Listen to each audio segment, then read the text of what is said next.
Next up, we have Felix Crisan, who's been a tech entrepreneur for the last 20 years. He co-founded Ronin and serves as CEO at Netopia Payments. If you're from Romania, probably you heard of it before. While he's also leading research at Multiverse X, and he has a strong background he has a strong focus on blockchain tech. And he's always trying to stay up to date to the latest development, driving innovation across his ventures. So please welcome him with a round of applause. Thank you.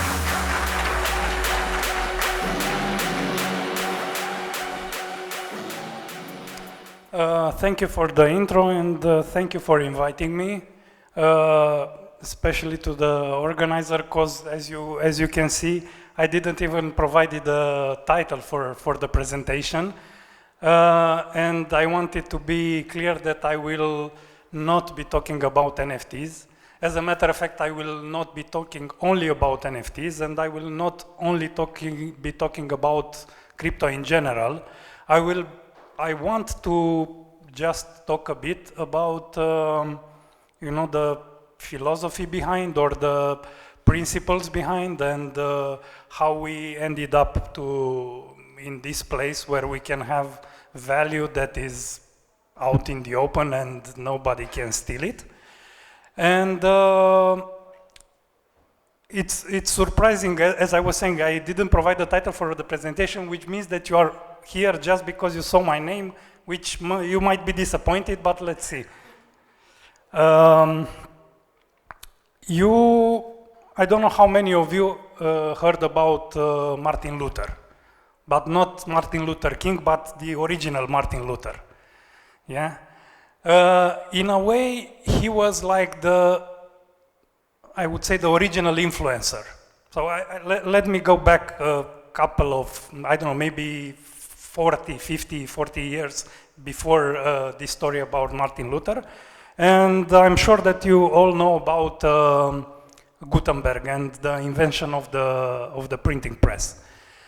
And what you should imagine, or you should be aware, is that at the time, the information was traveling only via approved channels, and these approved channels and the information basically was limited or predominantly religious things, so things related like the Bible or maybe some of the laws. And introducing the invention of the printing press allowed information to travel more freely. And it traveled freely for about, let's say, 50 years, up until, so the invention of the press was in 1460 something, and then this story of Martin Luther, I think it's in 1513 or so roughly 50 years later. And what Martin Luther did is, of course, there is a very religious angle to this, but he was not satisfied with the centralized, and I'm trying to use here a lot of the lingo that you will recognize from further down the line. He was not satisfied with the centralized teaching that was coming from the Catholic Church. And what he did, he basically, let's call it, hard forked the church, Catholic Church, and he said that no, the interpretation that the priests are giving the Bible is not the right one. And here are some of the teachings, or some of the things that you should be learning from the scriptures. And by the way, his let's call it motto was sola fide, meaning only through belief, and not sola scriptura, not through what is actually written there. And as I was saying, he was kind of the original influencer, meaning that these pamphlets that he wrote, because of the introduction of the printing press, they got reprinted. So that's like the original retweet, if you will. They got reprinted in like 1,000 pamphlet batches, and the information spread this way. So, and what it led ultimately, it led to the, let's say, birth of this alternative religion, the Protestant religion, which in turn had multiple branches, Lutherans and Reformists, and in the end Anglicans and whatnot. But the idea is, and also very important in this parallel that I'm trying to draw, is the fact that while the Catholic Church was a very monolithic church where there is a head and there are like, the bishops and then all the cardinals, the bishops, and all there is a hierarchy. In this new church, things were happening in a more distributed manner. That's why there is no single, like, the Protestant church split into different branches, and there is no like leader of the Protestant church. And if you think about all of this, and also think about what this meant for the development of the civilization as a whole, I mean, think that after, so this story, it's like, let's say 1520, and all the boom, the Renaissance, yes, where everything related to ideas and science and arts became much more widely available and widely accepted and widely maybe understood, happened because, I think it's because of this, as I call it, hard fork.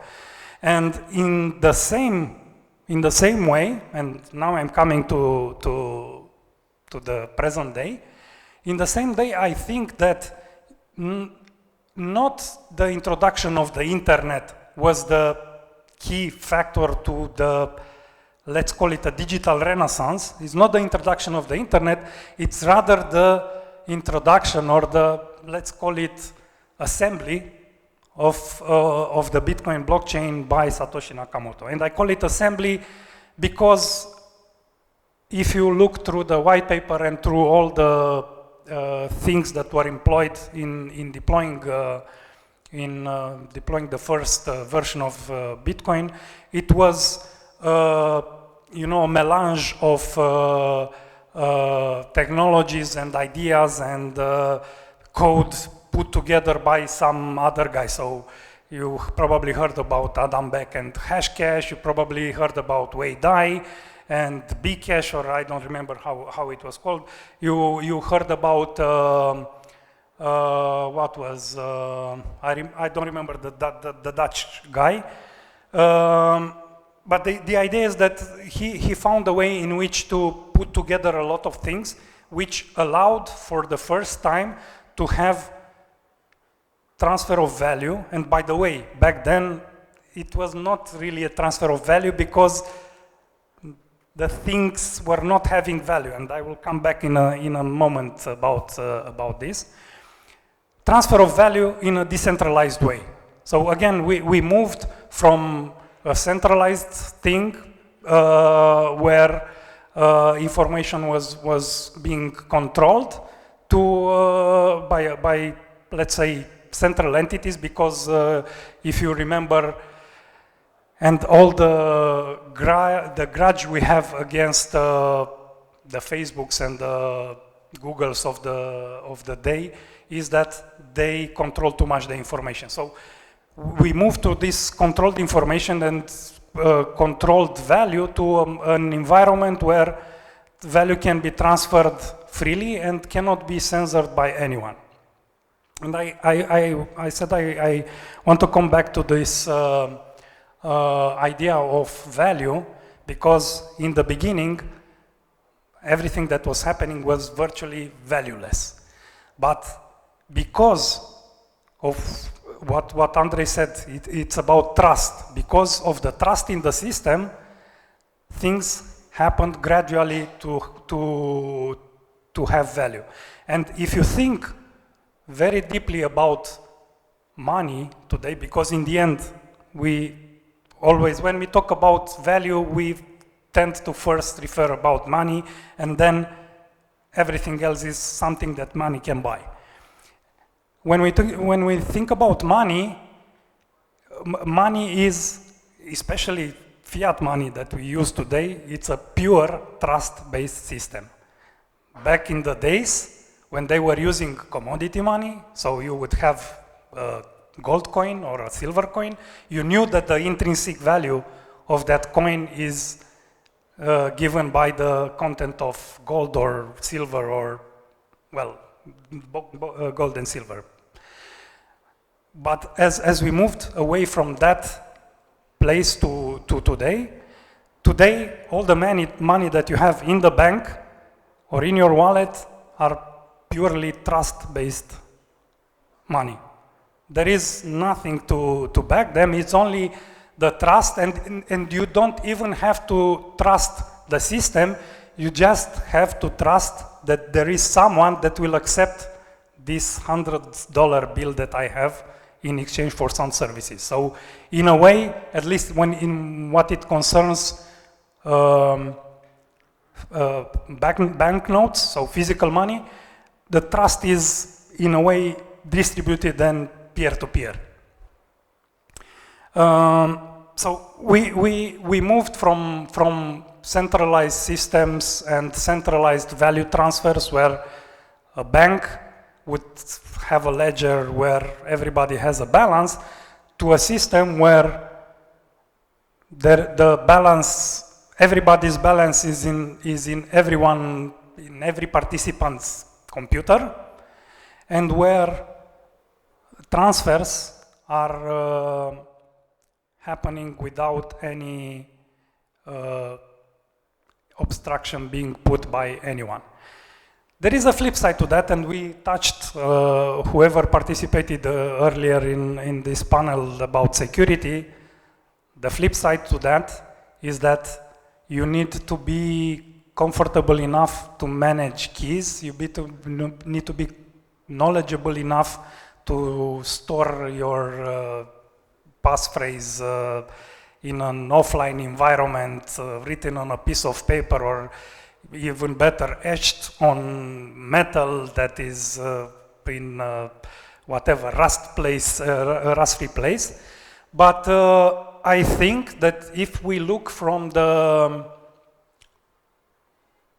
freedom point of view, because one important thing is that to note is that everything around crypto, we could say that everything around crypto is just it's an evolution of fintech, but what's also interesting and important is that it's an evolution of freedom tech, because, and that this is the thing that I'm most passionate about, and I'm completely horrified by the direction in which the traditional financial systems goes today, where you are by default presumed that you need to be convicted, you're guilty by default, and you need to prove that you are not guilty by, here is the reason why I did this transfer, here is the paper that this money that I received, it's legit money and not something else. So everything around crypto and around value transfers, and the value transfer starts from, tokens and currently ends up with NFTs, but in the end, in the future, these NFTs will be able to represent a lot of things. Maybe even at some point, our self will be represented as an NFT, and maybe our children's children will interact with an avatar of me just by recording 2 minutes of voice and a few minutes of video, and then an avatar will be recreated further down the line to be able to interact with virtually any people that lived in the past. So with that, if you have any questions, then please shoot. Yes. I'm wondering, what's your take on governance? Because initially, like the purest way of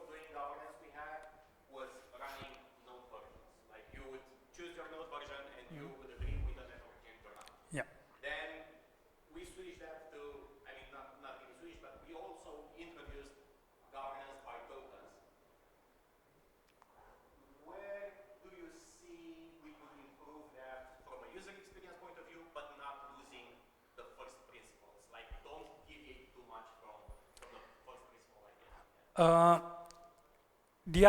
like the idea of governance, and governance is good to be there as an option.